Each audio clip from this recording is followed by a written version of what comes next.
Okay, so what we're going to be doing today is talking about domain and range of the functions. So before we talk about domain and range, I want us to always graph it first. So I'm going to go ahead and graph this.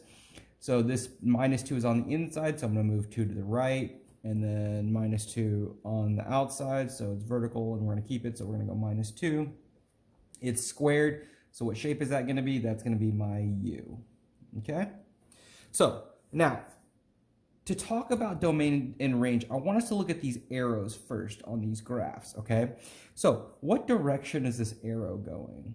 Well, it's going up, but it's also going to the right, okay? So for every arrow, I want us to think always those arrows are gonna have two directions, okay? So this arrow is going up, and it's also going to the right.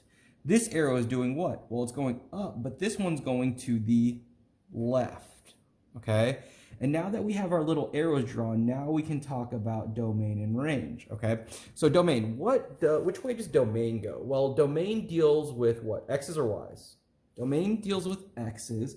And which way does the X-axis go? It goes left and right, okay? Range deals with the Y values, and those go up and down. But I always want us to say it down and then up. I always want the -1 to go first. So this is left and then right. Left is the -1 that goes first. This one goes up and down, but I want the -1 first. I'm going to say down and then up. And all we're going to look for here are those arrows right here, okay? If I have an arrow going in that direction, I'm going to put an infinity symbol. If it's the -1, I'm going to put a negative. If it's the positive one, I'm going to put positive infinity. If I'm missing an arrow, I need to look for a number. And where I'm always going to look is that central point that we drew, okay? Now, if you're missing it for an X value, you're going to put the X value that's here. If you're missing it for the Y value, you'll put the Y value here. So let's look first. So here we go. So first things first, do I have a left arrow? Well, I look up here at my arrows. Oh, I have one right there. So since left is negative and I have an arrow, I'm going to put it in infinity and I'm going to make it negative, okay? Comma. Now, do I have a right arrow? So let's see. Do I have any right? Oh, I have one right there. So again, it's going to be an infinity. Since it's on the right side, it's a positive infinity. Now, for all these, infinities are going to get parentheses and numbers are going to get brackets. Okay. So here we go. Let's see. Now I look here. Do I have a down arrow? No, I'm missing a down arrow, right? So I'm going to go to my point. Since this is talking about range is the Y's, what's the Y value right here? Well, let's see, the Y value, I went 1, down 2. Oh, it's -2. So I'm going to put a -2 in that spot because I'm missing an arrow. When you're missing an arrow, I need a number in that spot. Now, let's see, do I have, next is up. Do I have an up arrow? Up. I have 2 of them. Doesn't matter as long as I have one. So since I have an up arrow, up, I have the arrow and put infinity. And since it's up, it's going to be positive. And again, infinities get parentheses, numbers get brackets. That's what I'm looking for in my domain and range, okay? So same thing here. I'll draw my little arrows. Just help me left first and then right and then down and then up. And then I'll go ahead and draw this. Okay, so let's see. I have this +4 on the inside, so I'm going to go 4 to the left. 1, 2, 3, 4. And then this +3, I'm going to go up 3, 1, 2, 3.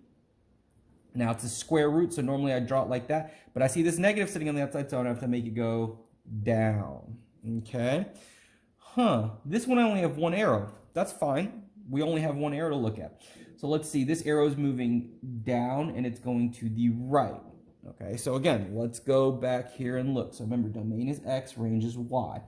So do I have a left arrow right here? Oh, I don't have a left arrow. So what I'm going to need is that X value on that point. So I went 1, 2, 3, 4 to the left. That's going to be a -4 right there. Okay. Now, do I have a right arrow? Oh, one right there. So I'm going to put, since it's an arrow, I'm going to put infinity. And since it's going to the right, it's going to be a positive infinity.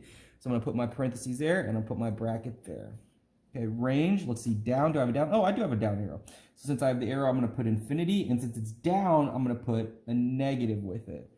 Do I have an up arrow? Let's see. Oh, don't have an up arrow. So since range is Y, I'm going to look at what Y value that is. Let's see. I went up 1, 2, and 3. So that's going to be a +3 right here. And again, infinities get my parentheses. Numbers get my brackets. Okay? So that's how I want you to do domain and range. Graph it first. Look at every arrow. Remember, every arrow needs 2 directions. And then fill this in. Left, right, down, up. -1 always goes first. Okay? If you're missing an arrow, I need a number. If you do have an arrow, it's an infinity, and check is it the negative one or the positive one, okay? That's what we got for today. Let's go.